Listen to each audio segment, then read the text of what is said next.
안녕하세요 여러분, 아이러브나인입니다. 오늘도 테슬라 소식 들고 왔는데요. 이번 이야기 진짜 재밌습니다. 시작하기 전에 이 채널 처음 오신 분들은 구독이랑 좋아요, 그리고 알림 설정까지 꾹 눌러주시면 다음 영상도 놓치지 않고 보실 수 있어요. 자, 바로 들어가 보겠습니다. 오늘 다룰 소식은 테슬라의 전용 자율주행 차량 사이버캡 이야기예요. 지금 텍사스 오스틴에 있는 기가 텍사스 공장에서 이 사이버캡 양산이 본격적으로 궤도에 오르고 있다는 소식이 들려왔습니다. 올 봄에 사이버캡 조립 라인이 처음 가동됐었잖아요. 기억나시죠? 그때부터 지금까지 시간이 좀 지났는데 드디어 그 결실이 눈에 보이는 수준으로 나타나고 있다는 거예요. 이 사이버캡이라는 차 다시 한번 짚고 넘어가자면요.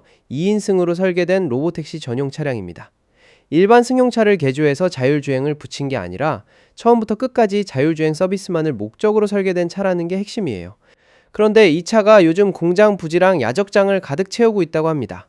상업 서비스 시작을 앞두고 물량이 쌓이고 있다는 신호겠죠. 이번에 이 소식을 전해준 건 에어웨이브라는 곳에서 촬영한 신선한 드론 영상이었는데요.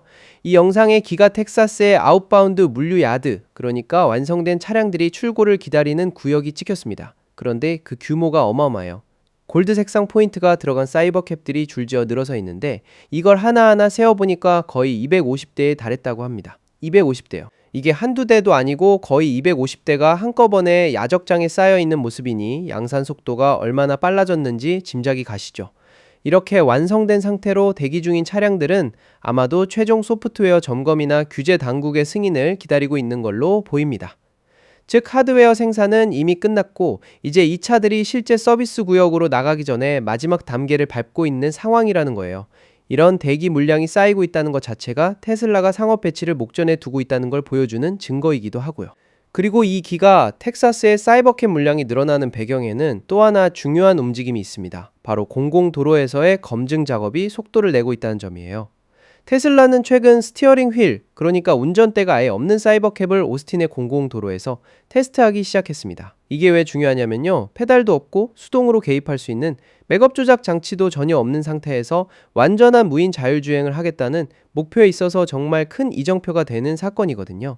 운전대나 페달이 아예 없는 차가 실제 도로를 달린다는 거 상상해보면 좀 낯설면서도 흥미롭지 않나요? 다만 이 사이버캡이 일반 고객들을 태우고 요금을 받는 서비스부터 시작하는 건 아니라고 합니다. 순서가 있어요. 먼저는 내부 운영, 그러니까 회사 내부 업무용으로 먼저 투입이 됩니다. 테슬라는 조만간 기가 텍사스 캠퍼스 주변에서 직원들을 대상으로 완전 자율주행 사이버캡 탑승 서비스를 시작할 예정이라고 발표했습니다.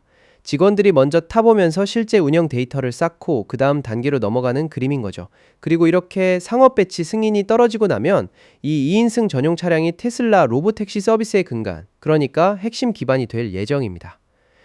지금 오스틴이랑 다른 지역에서 운행 중인 개조된 모델 Y 로보택시들의 업무를 이 사이버캡이 점점 넘겨받게 되는 거예요.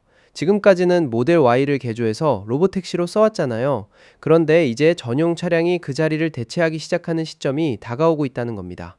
참고로 로보택시 서비스 자체도 계속 확장 중인데요. 테슬라는 이번 주에 올랜도랑 템파 지역으로 신규 진출하면서 이제 총 7개 시장에서 로보택시 서비스를 제공하고 있다고 합니다. 오스틴에서 시작했던 서비스가 어느새 7개 도시로 뻗어나간 거죠. 확장 속도도 눈여겨볼 만한 부분이에요. 자, 그럼 이 사이버캡이 구체적으로 어떤 강점을 가지고 있길래 이렇게 로보택시의 미래로 낙점된 건지도 살펴봐야겠죠. 이 차는 처음부터 효율성과 운송 효율을 극대화하는 방향으로 설계됐습니다. 테슬라 측 추정에 따르면 이 컴팩트한 차량은 킬로와트 시당 6.1마일이라는 기록적인 수준의 효율을 달성할 것으로 보고 있어요. 이게 일반 승용 모델들과 비교했을 때 운영 비용을 극적으로 낮춰주는 수치라고 합니다. 전기를 훨씬 적게 쓰면서 더 많이 달릴 수 있다는 뜻이니까 결국 대당 운영 비용이 큰 폭으로 줄어드는 셈이죠. 그래서 앞으로는 이 사이버캡이 로보택시 네트워크에 있는 모델 Y들을 대부분 대체하게 될 거라고 합니다. 이유는 간단해요. 만들기도 더 싸고 운영하기도 훨씬 저렴하기 때문입니다. 다만 모델 Y 같은 좀 더 큰 차량들이 완전히 사라지는 건 아니고 소수 대수는 네트워크에 계속 남아있을 예정이에요. 왜냐하면 2인승을 넘는 인원, 그러니까 여러 명이 함께 타야 하는 그룹 탑승이라든지 짐이 많은 승객들을 위해서는 여전히 더 큰 차량이 필요하기 때문입니다. 대신 표준적인 1인 또는 2인 탑승 같은 일반적인 이동은 저비용의 2인승 사이버캡이 맞게 되는 구조예요.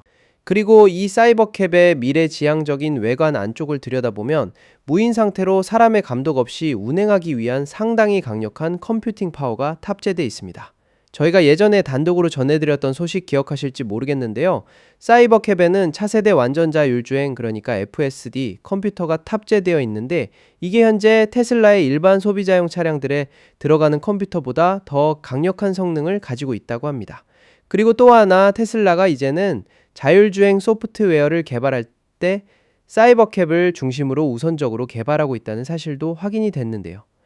이렇게 사이버캠용으로 먼저 개발된 소프트웨어를 최적화하고 압축하는 과정을 거쳐서 그 결과물이 일반 소비자 차량에 배포되는 FSD 버전으로 만들어지는 구조라고 합니다.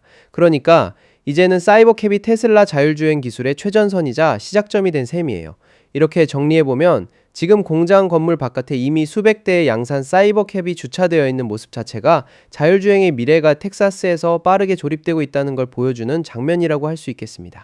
250대에 가까운 물량이 대기 중이고, 운전대 없는 차량이 도로를 달리기 시작했고, 서비스 지역은 7개 도시로 늘어났고, 효율은 킬로와트 시당 6.1마일까지 끌어올렸고, 여기에 전용 FSD 컴퓨터까지 하나하나가 다 맞물려서 돌아가고 있는 그림이죠. 오늘 소식은 여기까지입니다. 사이버캡이 실제로 도로에 풀리고 직원 탑승 서비스가 시작되고 결국 일반 승객들을 태우기 시작하는 순간까지 앞으로도 계속 따라가면서 전해드릴게요. 이 영상 유익하셨다면 구독이랑 좋아요 부탁드리고, 다음 소식도 알림 받아보고 싶으시면 알림 설정도 함께 눌러주세요. 아이러브9이었습니다. 다음 영상에서 뵙겠습니다.